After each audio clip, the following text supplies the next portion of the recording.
with broken hands and withered souls, emancipated from all you know. You got to go and dig those holes. What's up, everybody? Welcome back to If You Ask Me, where the Real Frame of Mind takes a movie that may or may not have been highlighted from back in the day or recently or somewhat recently, and just hit you again with a new and improved review. So today, as you see, we are reviewing Disney's Holes. Holes is a film that I feel like I can go back really often to. It's really rewatchable. It's a movie that doesn't take too long with an hour and a half runtime. It's a movie that, to me, is just one of those kind of wholesome family fun type films. And I absolutely enjoy the hell out of this movie. It has some really great young actors in it, accompanied by some really great veteran actors. And it seems like everybody's having a really good time in this movie. Everyone's having, everyone's, putting in a great effort. And this movie, to me, is just, it's one of those films that like I said, I go back to a whole bunch. This film was directed by Andrew Davis, who directed The Fugitive. He directed Under Siege, The Guardian. So, kind of films that may have looked on paper like they're going to be trash, and he actually is able to turn some really good, like, trashy looking films into pretty decent movies. And Holes is one of those films. This could easily be a film that Disney put out as a Disney original on the Disney Channel or something. But they didn't. They put it out theatrically, and this film is just so much fun. Starring in this movie, well, actually, first let me hit you with what it's about. If you don't know, Holes is actually originally a book adapted into a movie about a boy, Stanley Yelnats, who just sort of finds himself in the position of when anything that can go wrong will go wrong, and his family likes to blame it on a curse that his great-great-grandfather actually procured from I guess a gypsy woman. I don't know if that's correct to say. Some woman back in the day. And the film goes into it, of course. But what happens is he gets accused of stealing shoes and then gets sent to Camp Green Lake, where it's a rehabilitation camp for boys where they have to dig holes, and that's 5 foot deep, 5 foot in diameter, and that sort of rehabilitates him there. And I think he's there for maybe a year and I think a year and a half he goes there for. But look, Shia LaBeouf, coming off of, I think, Even Stevens around that time, is in it. Sigourney Weaver, Jon Voight, Tim Blake Nelson, Eartha Kitt is in it. Man, who else? Cleo Thomas, who did a couple of things after this film. I'm trying to think. The Fonz is in it, which is awesome. Henry Winkler. And actually, I think Louis Sachar, who is the author of the Holes book, is actually in the movie in a cameo role. Dule Hill. Oh, man. Wow, there's just so many great names in here. Trying to think. Patricia Arquette is in it. Kissing Kate Barlow. But yeah, so many great things in this movie. Like I said earlier, I think this is such a great family film. I think you can sit down and watch this, but also be entertained. And actually, it's deeper than just a family movie. Like, you can go into it and look at it and watch this movie, and it's actually a good freaking film. It's not like, oh boy, here comes the ending where everything turns out and all that kind of stuff. It really grips you, and a lot of that is because of how great the actual book is.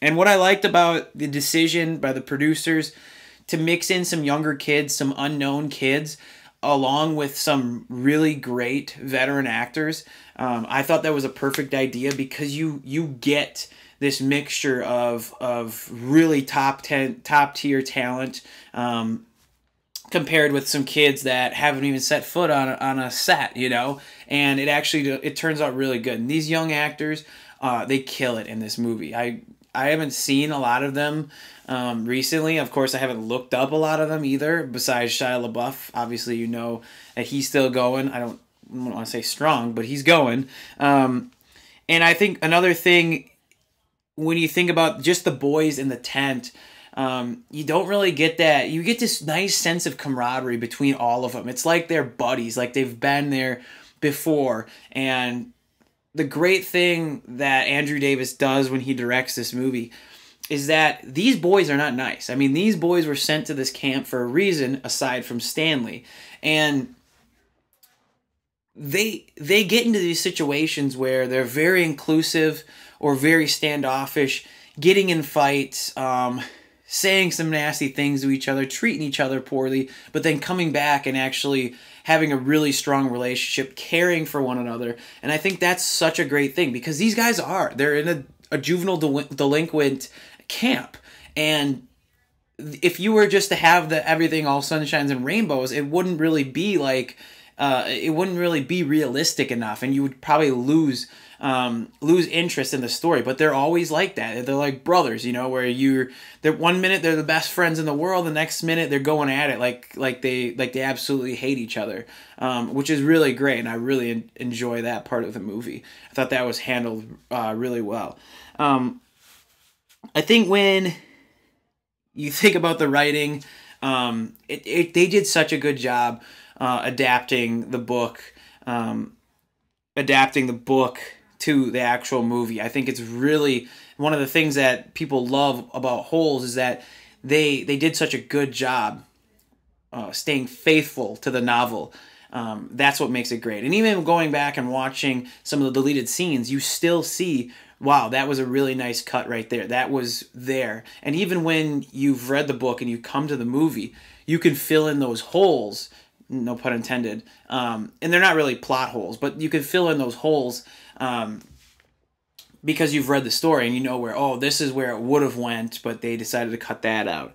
And I think that's what's really great. And Louis Sachar, who actually wrote the book, actually did the screenplay, and I think that's why that's why it's adapted so nicely.